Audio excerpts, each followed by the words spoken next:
오늘 이 시간에는 야곱의 하나님의 전에 이르자라는 제목을 가지고 하나님 말씀을 증거하도록 하겠습니다. 여러분들과 제가 미가서의 말씀을 읽었는데, 미가라고 하는 뜻은 여호와와 같은 이가 누구인가 라는 뜻을 갖고 있습니다. 왜 여호와와 같은 이가 누구인가 라고 하는 그 제목을 가지고 이 성경의 책의 내용을 쓰게 되어졌냐면, 우리가 이 세상에 다른 것에 경배할 것이 아니라 오직 그 하나님께만 경배해야 된다라는 그런 차원에서 바로 이 말씀이 쓰여졌다는 겁니다. 그래서 이 내용을 보시면 다 죄인이라고 하면서 우리의 모습들을 고발하는 내용을 볼 수 있습니다. 우린 다 죄인이기 때문에 하나님의 은혜와 긍휼을 구하게 되어지면 그 약속대로 예수님이 그 마음의 땅에 오셔서 권하실 것이다 라는 그 내용으로 이 미가서의 내용들이 진행된다는 것입니다. 그래서 실제적으로 예언되어진 이 말씀을 토대로 해서 예수님이 미가서 5장에 나와져 있는 대로 베들레헴 땅에 오시게 되는 걸 볼 수가 있고요. 그 베들레헴의 땅에 오신 것은 하나의 상징적인 사건이 되어져서 오늘도 메시아를 찾는 사람, 오늘도 이 지옥과 같은 삶 속에서 좀 벗어나서 내 마음의 평안함을 누리고 은혜를 받길 소망하는 사람들이 예수를 찾으면 베들레헴 땅에 예수님이 오셨던 것처럼 마음에 오실 것이다 라는 것을 가르쳐주고 있다는 겁니다. 그래서 저와 여러분은 이 예배에 왔다는 것도 엄청난 은혜이나, 여러분들의 마음의 땅에 예수가 오심으로 진정한 평안을 누리는 은혜가 있게 되기를 간절히 소망합니다. 그래서 그런 내용을 토대로 해서 오늘 본문도 진행되어지는 것을 볼 수가 있는데, 특히 오늘 본문은 야곱의 하나님의 전에 이르자라고 우리 모든 사람들을 권면하는 걸 볼 수 있습니다. 야곱의 하나님의 전에 이르자라고 하는 것은 사실 이전 사건으로 돌아가게 되어지는데, 창세기에 보시면은 야곱이 형의 복을 가로챈 사건을 토대로 해서 그의 형 에서는 장자권도 뺏긴 것도 억울한데 축복권도 빼앗겨서 항상 동생 야곱을 죽이려고 했습니다. 근데 그 야곱이 견디다 못해 형이 항상 자기를 죽이려고 하는 걸 알고 하란 땅으로 도피하던 중에 베델이라고 하는 장소에서 바로 잠을 청하던 중에 바로 저 하늘 위에서부터 땅에까지 내려오는 사닥다리의 꿈을 꾸게 됩니다. 그 꿈이 이제 하나의 기초가 되어진 거죠. 어떤 걸 의미하는 거냐면 바로 하늘에서 땅으로 내려온 사다리예요. 그래서 그 사다리를 타고 올라가야 천국에 갈 수 있다는 결론적인 꿈을 그에게 가르쳐 주십니다. 이거는 우리 모든 사람들에게 하나의 공식화되어진 꿈으로서 모든 사람들이 경험하는 거죠. 그 사닥다리가 어떤 걸 의미하는 거냐면 예수님을 의미하는 겁니다. 더 정확하게는 예수님의 십자가 사건. 그 십자가 사건을 경험해야 저 천국에 올라갈 수 없는 자들이 천국에 갈 수 있다라는 결론적인 그것으로 나갈 수 있게 되어진다는 겁니다. 그래서 야곱도 우리가 예수의 십자가를 찾아야 된다는 것을 창세기에서 자기의 인생의 여정 중에 발견했지만 자기 길을 걸어갑니다. 그래서 하나님께서는 그에게 부자가 되게 해주세요. 왜 그러냐면 부자가 되어져서 고향 땅으로 돌아가던 중에 자기의 삶의 그 육신의 복은 아무리 돈과 명예와 권력과 권세를 가져준다 하더라도 내 영혼의 삶에는 하루라도 더해줄 수 없다는 것을 깨닫게 하시기 위해서 그 일을 진행하셨습니다. 자기가 부자가 됐어요. 부자가 되면은 모든 사람들이 또 이제 나이도 이제 많이 들어가시면 생각하는 게 무엇입니까? 고향 땅으로, 아니면 고향 땅 아니면 어디를 생각해요? 좀 시골 좋은데 한적한 데 가서 살고 싶은 마음이 있어요.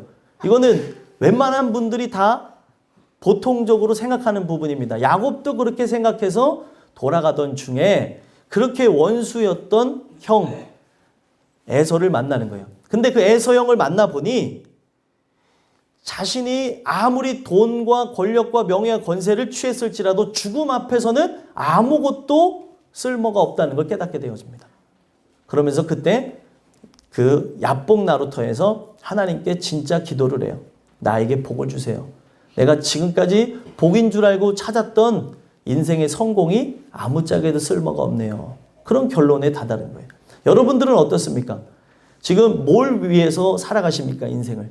야곱과 같이 인생의 성공을 위해서 돈을 따라서 명예를 따라서 권력을 따라서 나가고 있지 않은지는 좀 살펴보셨으면 좋겠어요. 아무리 우리가 그 인생의 성공을 했을지라도 많은 사람들이 귀감이 가는 삶으로 존경을 받을지라도 죽음 앞에서 다 내려놔야 되는 거예요. 야곱이 그걸 깨달은 겁니다. 이게 진짜 복이 아니구나. 잘 먹고 잘 사는 게 복이 아니구나라는 거를 깨달은 그날부터 바로 그 순간에 그 절망 상태에서 하나님을 찾습니다. 그래서 야복나루터에서 그에게 구원이 무엇인지를 보여줬던 사건인 야곱의 사닥다리 꿈, 야곱이 꿨던 그 사닥다리 꿈, 하늘에서 내려왔던 그 사닥다리 꿈이 실제로 실현되어지는 거예요. 그래서 그가 천사와 씨름을 하면서, 천사로 이제 많은 사람들이 생각하지만 사실 그리스도와 씨름을 한 거예요. 그리스도와 씨름을 하면서 복을 이제 받게 되는 장면을 보게 되어지고요. 그의 이름이 바뀌어집니다. 이스라엘로. 지금 제가 제목을 야곱의 하나님의 전에 이르자라고 했는데, 우리 모든 인생이 하나님이 주신 은혜를 따라서 하나님이 구원하시는 자라고 한다면 똑같이 야곱이 하나님의 전에 이르렀던 것처럼 야곱의 하나님의 전은 그러면 결국에 뭐예요? 야복나루터에서 실현되어졌던 그 야곱의 사닥다리, 바로 하나님을 만났던 장소를 하나님의 전이라고 성경은 이렇게 얘기하는 겁니다. 그와 같은 일들이 여러분들에게 일어났으면 좋겠습니다. 그러면은 그것을 경험한 자들은 뭐예요? 절망하지를 않아요. 돈이 없을 수도 있죠. 명예가 없을 수도 있죠. 권력이 없을 수도 있고, 비교하게 되어지면 아주 한없이 추락할 수밖에 없는 게 여러분들과 저일 수도 있습니다.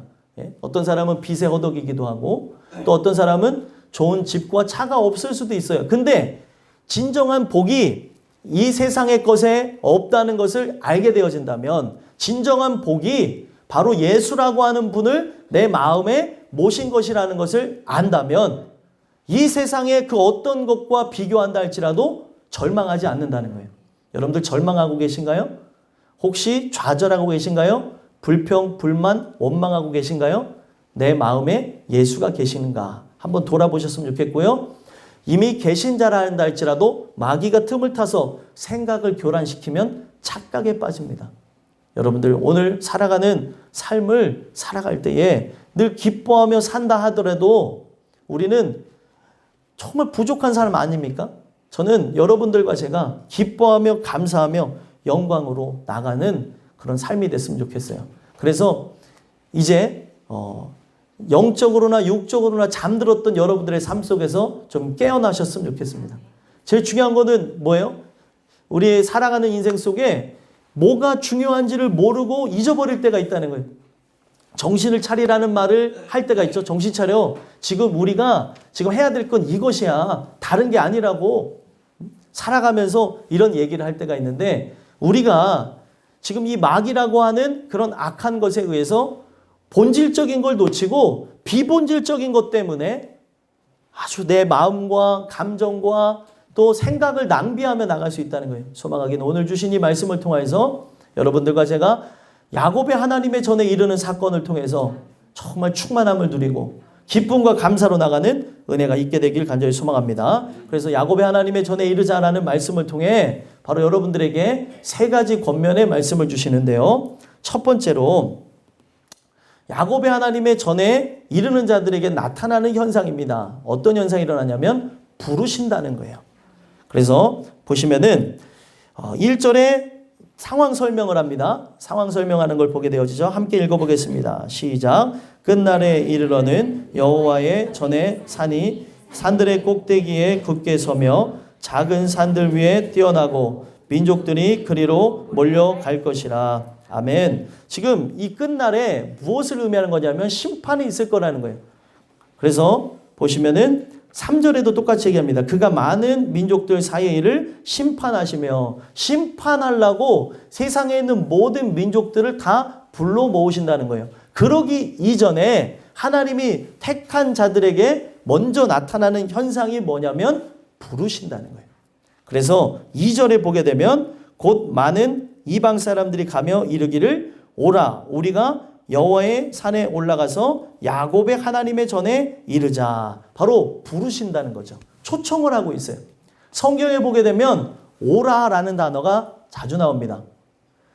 왜 우리에게 오라라고 얘기를 했을까요? 여러분들 이 장소가 지금 여러분들을 위해서 마련되어진 거는 바로 하나님 주시는 은혜에 의해서 나갈 수 있도록 만들어 놓으신 겁니다. 그래서 우리가 살펴봐야 되는 게 무엇이냐면 하나님이 반드시 부르신다는 거죠. 근데 부른 자들, 어떤 공식적인 장소로 마련해서 이때 오세요라고 할 때에 그 모임에 초청되어진 사람은 뭐 문자나 아니면 편지나 이런 것으로 받았을 때 내가 초청받을 만한 사람이면 온다는 겁니다. 근데 성경은 이 부르시는 장소에 누가 나온다고 하냐면 죄인들이 모인다는 거예요. 우리 지금 이 예배에 드리는 구성원들이 어떻습니까? 각양각색의 그 세대를 초월하신 분들이 모였잖아요. 꼬맹이들서부터 노년에 이르신 분들까지 머리가 희끗희끗하신 분들도 있고 머리가 노랗고 빨갛고 하신 분들도 있고 다 얼굴을 보면 어떤 분은 인상이 좋으신데 어떤 분은 저랑 싸우려고 오신 분도 계신 것 같아요. 인상이 안 좋으시다 이거죠. 예? 얼굴이 경직돼서 이런 분들도 있는데 이 부분들을 보게 되면 각양각색의 분들이 다 오고 있다는 거예요. 왜 그렇습니까? 바로 이 장소는 바로 어느 누구나 오는 장소인데 바로 죄인이 모여지는 장소라는 거예요. 그러니까 여기에 이 교회는 특이한 사람이 많네 라고 여러분들이 혹여나 생각할지라도 그건 당연한 것이에요. 어떤 누구라도 들어올 수 있는 장소니까. 그렇죠? 우리가 죄인이라고 하는 것을 느낀다면 하나님의 부르시는 장소로 들어오게 되어진다는 겁니다. 그래서 오라 여호와의 산에 올라가서 야곱의 하나님의 전에 이르자라고 하는 것은 죄인들을 부르시는데 바로 어디로 들어오라는 거예요? 야곱의 하나님의 전에 이르자는 거예요. 우리가 지금 이 자리에 함께 예배하고 있으나 기억해야 되는 건 뭐예요? 앉아있는 것으로만 만족할 것이 아니라 야곱의 하나님의 전에 이르러야 된다는 것입니다. 부르신 자들이 글로 가야 되는 거예요. 근데 많은 분들이 들어온 곳으로 만족하며 나갈 때가 있다는 거죠. 야곱의 하나님의 전에 이른다는 것은 그러면은 어떤 거예요? 야곱이라고 하는 한 사람이 경험했던 그 인생의 그 여정 중에 도망자의 삶 중에 불행의 연속 중에 바로 희망을 줄 수 있는 유일한 끈인 그 사닥다리의 꿈의 실현인 예수를 만나는 사건을 의미하는 겁니다. 그러면 오늘 여러분들과 저도 마찬가지예요. 하나님의 전에 이르자라고 하는 거는 지금 우리가 눈으로 봤을 때는 하나님의 전에 나왔죠. 성전에 나왔죠. 교회에 나왔죠. 여기에서 진짜 말하는 의도는 예수의 십자가를 경험해야 된다는 겁니다. 부르신 자의 그 목적에 따라서 예수의 십자가를 경험해야 여러분들과 제가 살아가면서 자꾸 육신적으로 생각하고 세상이 속이는 비교의식과 또 경쟁의식에서 벗어날 수 있다는 거예요.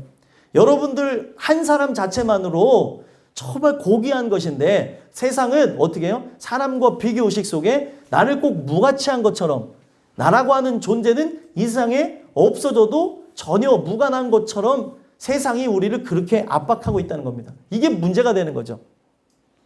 그래서 젊은 사람들 같은 경우에 자기가 원하는 뜻을 이루지 못했을 때 극단적인 선택을 많이 하잖아요. OECD 가입 국가 중에 자살률이 한때 1위를 찍었을 만큼 우리 대한민국 사람들이 바로 이와 같은 일들을 그냥 우리가 간과하고 있는데 이거는 순전히 영적인 일입니다. 사람들이 목숨을 끊고 절망하며 죽는 이런 일들 자체는 다른 이유가 아니라 바로 야곱의 하나님의 전에 이르지 못해서 일어나는 현상이라는 거예요. 여러분들과 저는 이 주시는 이 말씀을 토대로 해서 여러분들과 저를 이 자리로 불렀음을 알게 되는 은혜가 있었으면 좋겠습니다. 분명히 먼저 이 교회에 들어오신 분들도 있어요. 근데 이 교회에 먼저 들어왔으나 야곱의 하나님의 전에 이르지 못했다면, 예수 그리스도의 십자가 사건을 실제로 경험하지 못했다고 한다면 새롭게 거듭날 수가 없다는 겁니다. 그것을 경험해야 그때부터가 시작되어지는 거예요.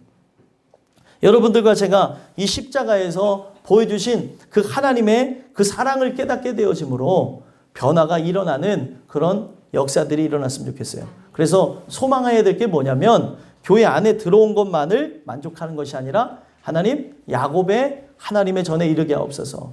내가 그 예수 그리스도의 십자가 그 사건이 실제가 되길 원합니다. 바로 야곱이 꿨던 그 꿈이 모티브가 되어져서 계속 나오는 건 뭐예요? 성막 속에 그들과 함께 했던 번제단이 그 성막 속에 함께 했던 바로 무엇이에요? 예, 그들과 함께 했던 갑자기 기억이 안 나네. 언약궤. 죄송합니다. 언약궤가 핵심이었고, 그리고 요 내용에 따라서 이제 발전한 게 뭐예요? 성전이죠. 성전 안에서도 핵심이 무엇이냐면 바로 이 언약궤였습니다. 그 언약궤에 무엇이 있었냐면 하나님의 임재를 상징하는 게 있었다는 거죠.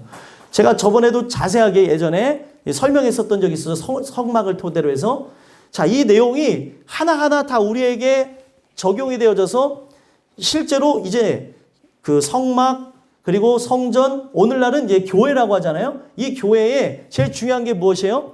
예수 그리스도의 십자가를 경험하는 것. 하나님이 내 마음의 땅에 오시는 것.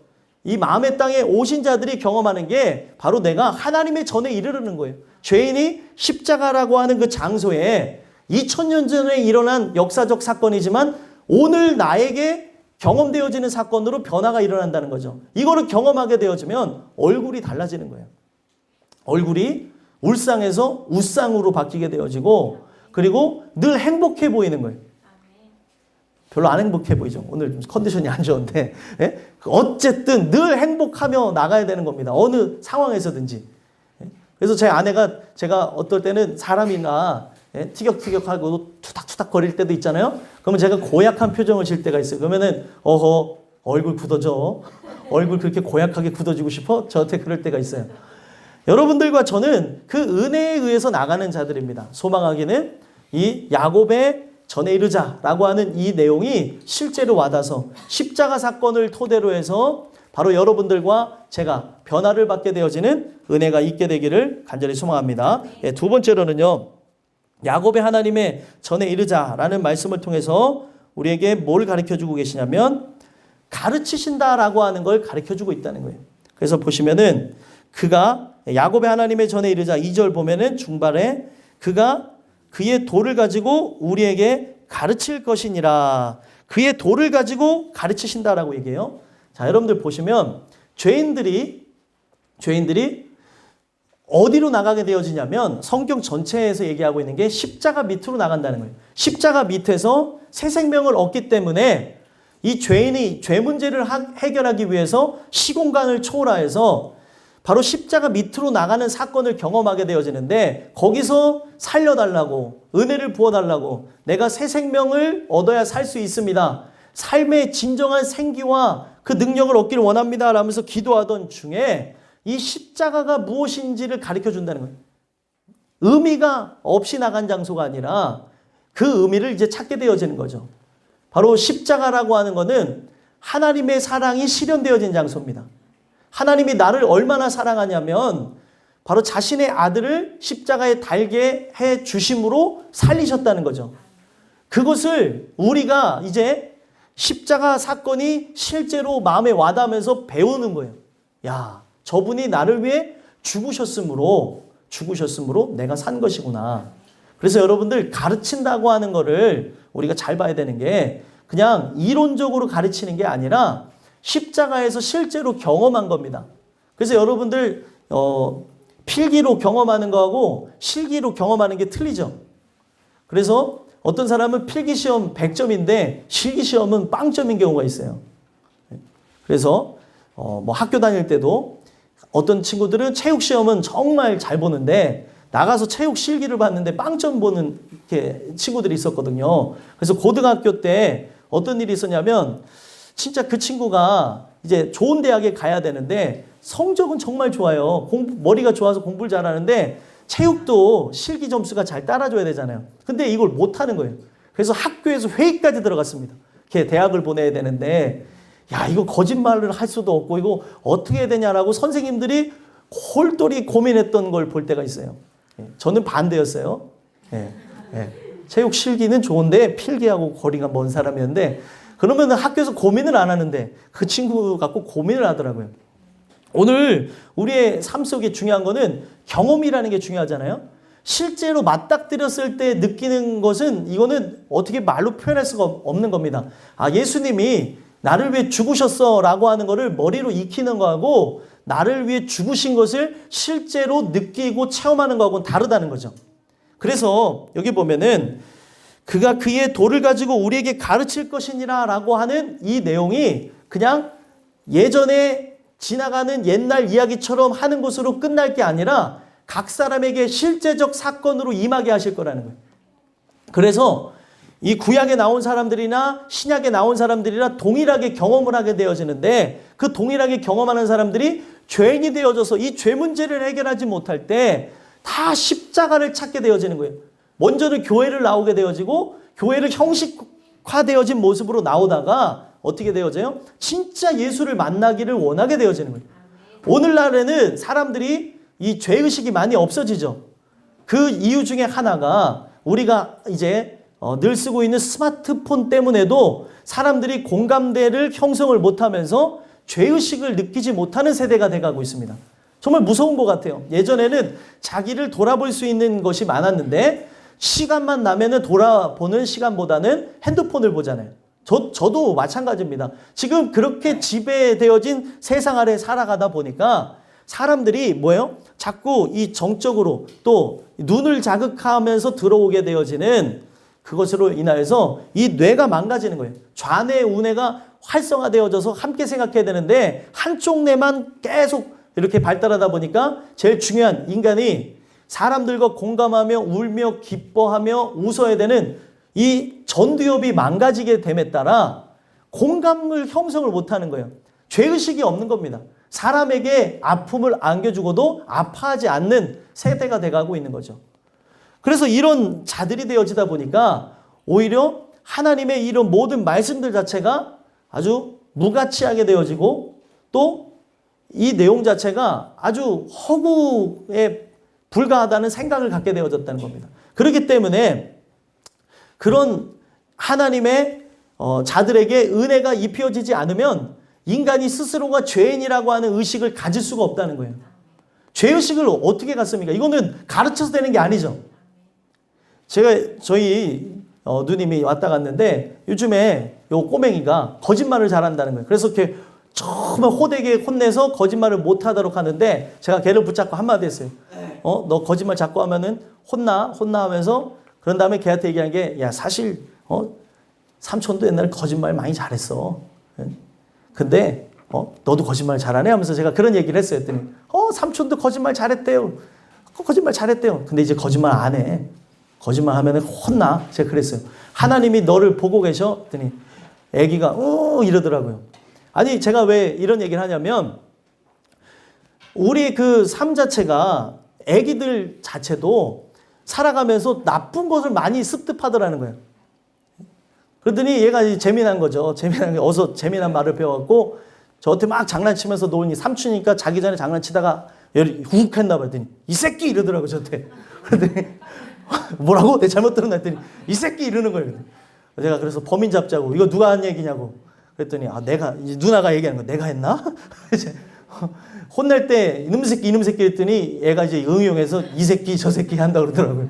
애들이 그런 걸 잘 배우는 거예요. 제가 그걸 들으면서도 웃은 게 나쁜 거는 정말 쉽게 배운다는 거예요. 그리고 이 아이들이 이제 자라감에 따라서 자기가 어떻게 그 죄인이라고 하는 거를 그렇게 느끼고 살아가겠어요. 자기를 자꾸 자기를 과시하고 힘을 그렇게 세다고 하는 거를 보여주고 교회에 오늘 왔는데 어제 왔을 때 예준이랑 하루 종일 싸우는 거예요. 둘이 힘겨루게 하면 예준이도 또 운동신경 하잖아요. 둘이 붙어가지고 막 싸우지 말라고 마지막에는 그 빗자루 마대자루 갖고 둘이 막 휘어잡고 그러다가 예준이가 그날 마지막에 이겼어요. 하루 종일 치다가 확 하더니 또 예준이가 미소를 딱 하더라. 내가 이겼어. 그랬더니 제가 그걸 딱 보고 있었거든요. 큰아빠 제가 그래갖고 제가 이렇게 했어요. 그러면서 그래 잘했어 서로 싸우지 말라 그랬지 하면서 제가 그랬는데 애들도 이렇게 과시하려고 그러고 힘이 막 넘쳐나서 어떻게 하면은, 어떻게 하면 이길까 하며 살아갑니다. 죄인이라고 하는 그 의식은 어린아이여서 더 느낄 수 있는 것도 아니라 또 어른이어서 더 느낄 수 있는 것도 아니라 은혜가 와야 느낄 수 있다는 거예요. 요즘 같은 세상에 은혜가 오지 않으면 공감을 할 수가 없는 거예요. 이 이야기가 어떻게 진짜 신이 나를 위해 죽었다는 걸 믿을 수 있겠습니까? 그런데 그 죄인이 되어지는 자들이 이 죄 문제를 정말 느끼게 되면서 내가 이 죄를 어떻게 해결할 수 있을까 하다가 결국에 교회에서 말씀을 듣는 중에 십자가 사건을 실제로 경험하게 되면서 성경은 우리 안에 새겨준다는 거예요. 이전에는 없었던 생각이 계명으로 새겨지는데 성경에는 그 우리의 마음의 판에 새겨준다고 얘기합니다. 바로 두 계명이 새겨집니다. 딱 하나는 하나님 사랑과 이웃 사랑이라는 계명이 새겨지는 거예요. 그래서 성경을 보게 되면 이 시편에 그게 잘 나와져 있는데 새겨진 자가 마음에 이것이 새겨진 자가 하나님을 사랑하게 되어지고 마음에 새겨진 자가 이웃을 사랑한다는 거예요. 그래서 결국에 그가 가르치셔야 가르쳐짐을 얻게 되는 것이지 그 하나님의 놀라운 사랑과 그 하나님의 뜻에 순종해서 죽으신 예수님의 은혜가 마음에 와닿으면서 가르침을 받아야 어떤 현상이 일어나요? 그를 위해 죽을 수도 있는 것이지 이것이 와닿지 않으면 끊임없이 우리가 하는 행동은 뭐예요? 다 육신적인 행동만을 하게 되어진다는 거예요. 다 인간의 그 생각을 따라서 내가 스스로 신앙생활 하려고 하고 내 마음대로 살아가려는 그런 모습들이 나타나게 된다는 겁니다. 소망하기는 그가 가르치시는 그 가르침이 여러분들에게 새겨졌으면 좋겠어요. 그래서 우리가 하는 건 뭐예요? 전하는 거고 그 마음에 새겨지는 거는 하나님이 하셔야 되는 거예요. 그래서 이런 얘기들 하잖아요. 부모님이 살아생전에 늘 이런 말씀을 했었는데 그때는 몰랐으나 지금 생각해보니 이제야 알겠습니다. 이런 말 할 때가 있잖아요. 마찬가지로 이 가르침이 마음에 와닿아야 육신의 부모의 가르침도 마음에 와닿아야 그 부모를 생각하면서 눈물도 흘리고 또 살아계시다고 한 다음에 효도도 할 수 있는 거죠. 근데 제일 중요한 보이지 않는 하나님의 그 역사가 내 마음에 진짜 새겨지지 않는다면 어떻게 그 분을 위해서 살아갈 수가 있냐는 거예요. 오늘날 교회를 우리가 우리의 힘으로 다니다가 보면은 언젠가 다 나가 떨어지게 되는 거예요. 그래서 성경은 진짜 믿음이 오기 전까지 내 안에 이 두 계명이 새겨지기 전까지 율법의 모습으로, 율법이라고 하는 건 하나의 법으로 정해놓은 것처럼 계속 지속적으로 예배를 참여하라는 거예요. 예배를 참여하다 보면 예배 자체가 은혜의 수단이거든요. 은혜를 하나님이 택한 자라고 한다면 반드시 주실 것이라는 겁니다. 그때부터는 예배가 어떤 지겨움과 또 억지로 도장을 찍으러 나오는 게 아니라 그때부터는 즐거움과 또 행복감을 누리면서 은혜를 구하는 아주 기쁨의 장소로 바뀌어진다는 거예요. 우리 땅끝교회 식구들 모두가 기쁨의 장소가 됐으면 좋겠어요. 그래서 예배를 들으면 막 얼굴이 파릇파릇 막 살아나고 예배를 들으면 진짜 이 입에서 나오는 이 소리들이 세상의 소리가 아니라 하나님의 그 사랑하는 그 소리로 막 쏟아져 나왔으면 좋겠습니다. 이제 끝나고 보시면 알아요. 누가 은혜 받았는지. 그 하시는 이야기를 들어보면 저분 은혜 받았구나. 은혜 받지 않았구나. 또 그걸 너무 판단하지 마시고 내 입에서 나오는 소리가 세상의 소리보다 바로 예수의 소리로 가득 찼으면 좋겠습니다.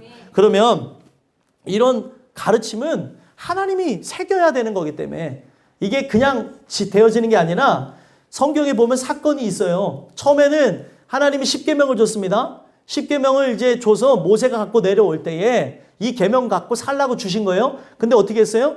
죄악을 범하고 있는 걸 보니까 모세가 화가 나서 깨버렸습니다. 그 다음에 두 번째 10계명을 줄 때는 어떻게 했어요? 처음에는 하나님이 돌판도 주시고 다 그 안에다가 글씨도 다 새겨서 주셨었는데 두 번째에 10계명을 줄 때는 돌판은 네가 가지고 나오라는 거예요. 돌판은 네가 가지고 나오면 그 다음에 새겨주는 건 누가 하세요? 하나님이. 마찬가지입니다. 그거를 우리 마음에 적용하게 되면 우리가 육신의 몸을 여기에 데리고 왔어요. 하나님의 그 뜻하심 때문에 여기까지 왔습니다. 누군가의 말을 듣고 왔다는 것도 그의 인도하심이 있었던 거예요. 근데 그 다음에 새겨지게 하시는 건 누가 하는 거예요? 하나님이 하셔야 되는 거예요. 하나님이 새겨지게 하시면 그때부터 이 예배를 드리는 거나 살아가는 삶의 태도나 말씨나 모든 게 바뀌어진다는 겁니다. 소망하기는 저와 여러분들이 그의 도를 가지고 우리에게 가르칠 것이라 라고 하는 바로 그 말씀이 바로 여러분들에게 새겨졌으면 좋겠어요. 그래서 그의 도라고 하는 거는 행동 양식, 바로 걸어가는 길이라고 얘기하고 있는데, 이 도는 죽으심으로 보여주신 사랑입니다. 이것이 새겨지게 되면, 이것을 실제로 느끼게 되면 어떤 일들이 일어날까요? 이게 실제로 새겨지면 어떻게 되어져요? 주님을 위해 살아갈 수 있게 되어지는 거예요. 이 세상의 삶이 끝이라고 하는 사람과 이 세상의 삶이 끝임과 동시에 새로운 삶이 시작되어진다고 하는 삶 자체는 틀립니다. 그렇죠? 이 세상에 죽음과 동시에 끝입니다라고 하는 삶은 욜로족이 되어져서 즐기고 먹고 마시고 나를 위해 투자할 가능성이 큽니다. 근데 죽음 즉시 저 영원한 삶이 실제로 시작됩니다라는 걸 믿는 사람은 그 영원한 삶을 베풀어 주시는 분을 위하여서 이 세상에 그 짧은 삶을 바칠 수 있다는 거예요. 새겨져야지 그렇게 살아가지, 새기지 않는데 왜 내가 그 분한테 순종하고 살아가냐는 거예요. 소망하기는 오늘 주시는 이 말씀을 통해서 이 가르치시는 역사로 가르침을 받은 여러분들이 주님을 위해 나가게 되는 그런 은혜가 있게 되기를 간절히 소망합니다. 마지막 세 번째로는 야곱의 하나님의 전에 이르자라는 말씀을 통해 그의 길로 행하게 하신다라는 것을 알 수 있습니다. 그래서 2절 마지막 하반절 보게 되면 우리가 그의 길로 행하리나 하리니 이는 율법이 시온에서부터 나올 것이요 여호와의 말씀이 예루살렘에서부터 나올 것임이라. 우리가 그의 길로 행하게 된다는 거예요. 제일 중요한 건 뭐예요? 아까 두 번째, 새겨진 자가 행할 수 있는 거죠. 그러니까 십자가 사건을 실제로 경험케 되어진 자가 할 수 있는 게 뭐예요? 먹든지 마시든지 무엇을 하든지 하나님의 영광을 위해서 할 수 있게 되어지는 거예요. 아, 나는 하나님과는 상관이 없는데.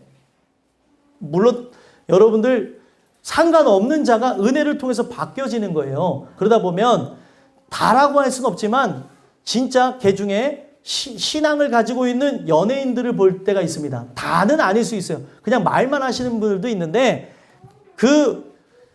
그분들이 뭐 수상소감할 때 제일 먼저 하는 게 뭐예요? 네, 하나님께 영광 돌립니다.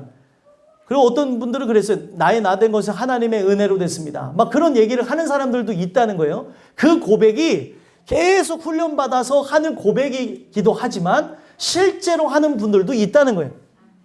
그렇죠?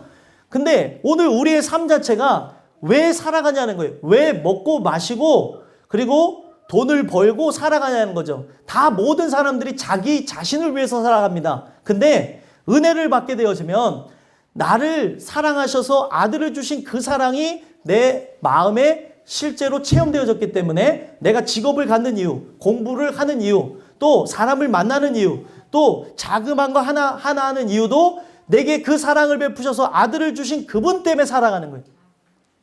하나님의 영광을 위해서 살아가는 자로 나가게 된다는 거죠. 그의 길로 행하리라 라고 하는 거는 이 세상에 오셔서 예수님이 십자가의 길을 다 걸으시고 우리를 위해서 그 모든 순환을 당하시고 죽으심으로 내가 살았던 것처럼 내가 바로 예수님의 그 십자가를 경험한 자라고 한다면 똑같이 이 세상에서 고난의 길을 걸어갑니다. 누구 때문에요? 예수님 때문에. 고난의 길을 걸어가며 복음을 증거하며 하나님의 뜻을 위해 살아간다는 거예요. 왜 우리가 살아갑니까? 왜? 이 살아가는 그 이유를 뭔지를 모르니까 자기가 생각하는 동력이 끊어지면 사람들이 심지어 목숨을 끊기까지 하는 겁니다. 어떤 사람은 여자친구 때문에, 남자친구 때문에, 또 돈과 명예, 권력 때문에 다 생명을 끊는 장면들을 보잖아요. 그 사람의 동력은 바로 그것이었던 거예요. 근데 그 동력을 잃어버리니까 살아갈 이유가 없어진 겁니다. 우리의 삶은 성경에서 뭐라고 얘기했냐면 우주 속의 경점과 같다는 것을 가르쳐주고 있어요. 경점은 뭐예요? 정말 작은 점이에요. 여러분들 이 세상에서 먼지도 눈에 보이기 어려운데 우주 속의 먼지를 생각해 보세요. 나의 인생의 역사가 바로 그와 같은 것인데 이 짧은 역사를 하나님의 영광을 위해서 살아가는 자가 있는가 하면 나를 위해서 언젠가 진짜 지옥에 들어갈 내 자신을 위해서 살아가는 사람들이 있다는 거예요. 여러분들과 제가 지옥 가야 될 자이나 예수님이 십자가에 죽어주심으로 산 자가 되어졌다면 그분의 영광을 위해서 살아가야 될 줄 믿습니다. 그러면 그 영광을 위해서 기도하는 자들이 되었으면 좋겠어요. 그 영광이 하나님 예수에게 비치셨고 예수에게 비치신 영광이 곧 나에게 비춰지는 것으로 내가 그분께 영광을 돌리기 위해 죽기를 소원합니다. 주님 도와주세요. 그러면은 이 세상의 삶이 단지 먹고 마시는 것에 있지 않다는 걸 깨닫게 되어질 때 비로소 감사가 시작되어지는 거예요. 라면을 끓여 먹어도 감사. 예? 라면 안 좋아하시는 분들이 많은가 본데 라면을 먹어도 감사. 뭐 라면보다 더 안 좋은 게 뭔지 모르겠지만 예, 라면도 좀 잘 끓여 먹으면 좋아요. 또 라면 먹어도 감사. 또 좋은 걸 먹어도 감사. 이래도 감사. 저래도 감사. 코가 깨져도 감사. 아이 어떤 분이 그러더라고요. 아이 왜 코가 깨졌는데 왜 감사해요? 그랬더니 머리가 안 깨졌잖아요. 머리가 깨질 수도 있는데. 그렇죠? 여러분들 얼마나 감사해요. 네? 그렇죠? 제가 감사한 거는 이문교 권사님 제 정면에 딱 보이는데 권사님이 넘어지셨는데 건강하신 걸 보고 제가 감사합니다. 네? 얼마나 감사해요. 넘어졌는데 괜찮잖아요. 다 놀랬대요. 뭐가 꽝 해서 뭐가 깨졌나 뭐가 하고 봤는데 또 권사님이 넘어지셨었대요. 괜찮으시니까 저하고 이렇게 눈을 마주치겠죠. 그렇죠? 예. 안 감사해요? 감사하지 않아요? 이 머리가 되게 민감하게 한번 잘못 부딪히게 되면은 잘못될 수도 있습니다. 근데 이렇게 지금 호흡하며 내가 이 자리에서 하나님 말씀 들으면 있을 수 있다는 게 얼마나 감사해요. 주님을 떠나지 마십시오. 주님을 떠나는 그 순간에 우리는 육체나 영적이나 다 죽음으로 맞이하게 되는 거예요. 소망하기는 여러분들 이게 머리로 인식해서 되는 게 아니죠. 가슴에 새겨진 자가 하는 거예요. 예수 그리스도의 십자가 사건을 늘 경험하며 마음에 새겨진 자가 그를 위해 살아갈 수 있는 것이지 그렇게 아닌 자들은 살아갈 수가 없습니다. 은혜가 와야 살아가는. 이 내용을 실제로 경험한 사람은 어떻게 해요?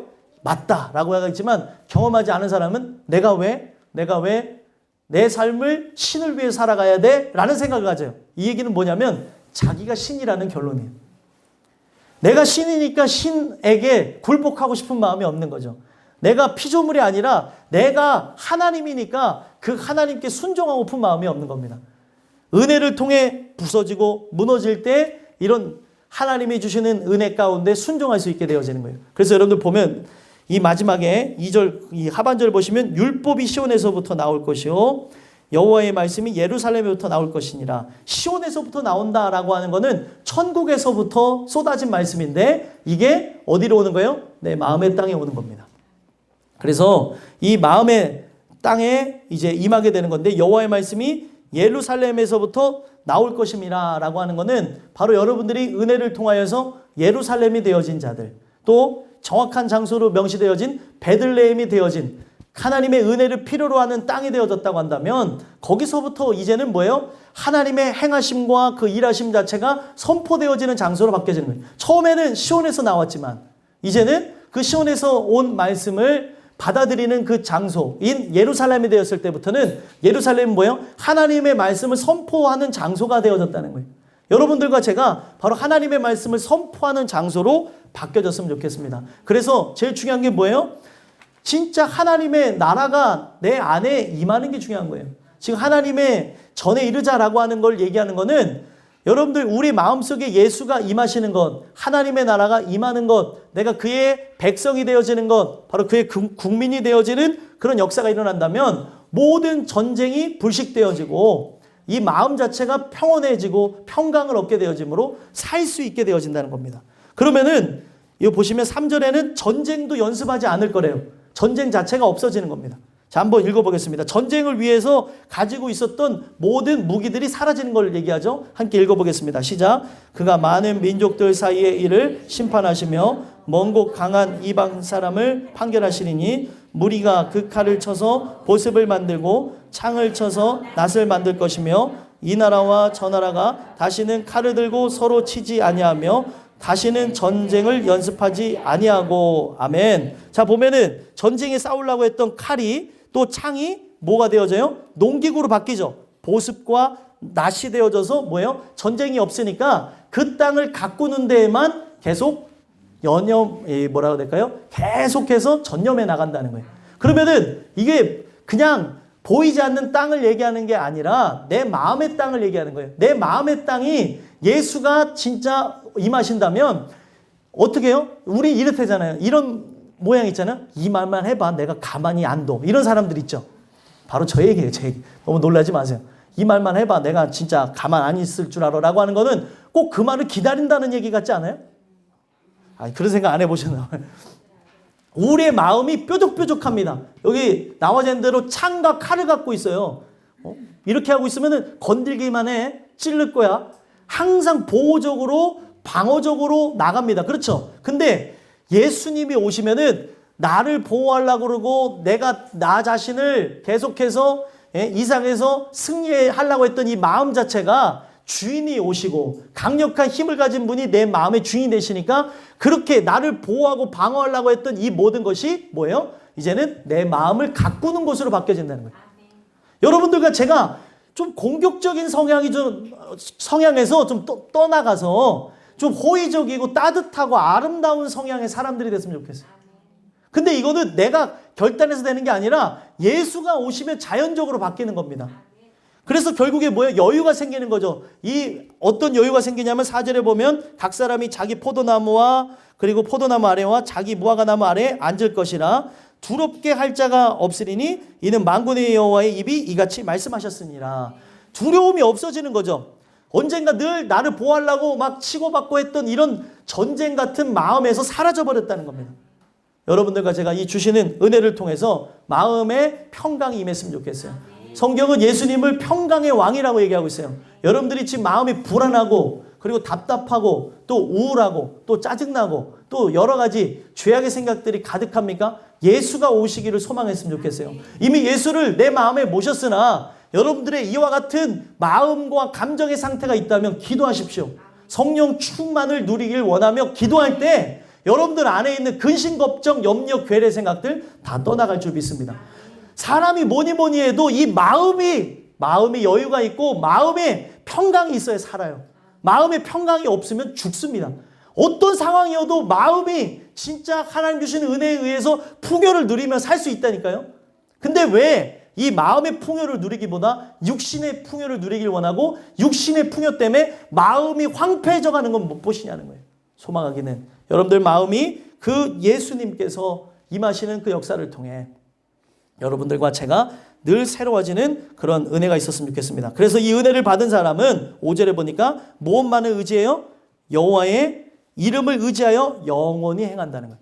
여러분들이 다른 이름 의지하는 게 아니죠. 이 이름만 의지하는 거예요. 이 이름만이 이 세상의 것을 따라 살아가지 않도록 하게 되어지는 겁니다. 비교의식만 사라져도 사람이 살만해요. 그렇죠? 비교의식 때문에 아주 그 되게 웃긴 얘기라니까요. 비교의식 때문에. 아이고 내가 평생을 이렇게 고생하면서 살았는데 나는 뭔가 라는 생각이 들어오면 그때부터 끝이에요. 하나님 내가 이렇게 살 수 있었던 건 당신의 은혜입니다. 같은 말이라도 그렇게 할 수 있는데 나는 집에서 뭐야? 이러면서 얘기하면 나는 남편이야 아내야 내가 엄마의 아들이야 딸이야 이러면서 막 얘기하면 무슨 은혜가 있냐는 거예요 도대체. 네? 오늘 우리의 살아가는 삶 속에 자꾸 나라고 하는 존재를 인정받으려고 사람한테 인정받으려고 그러고 또 보호받으려고 하지 마시고 하나님 주시는 은혜가 내 안에 입혀짐으로 이 안에 평강을 따라서 살 수 있는 은혜가 있었습니다. 그러면 그 누가 알아주지 않아도 하나님이 알아주기 때문에 살 수 있습니다. 이 은혜가 여러분들 앞에 입혀짐으로 늘 찬양하며 영광 돌리며 기뻐하며 나아가는 저와 여러분들이 되기를 간절히 소망합니다. 기도하겠습니다. 하나님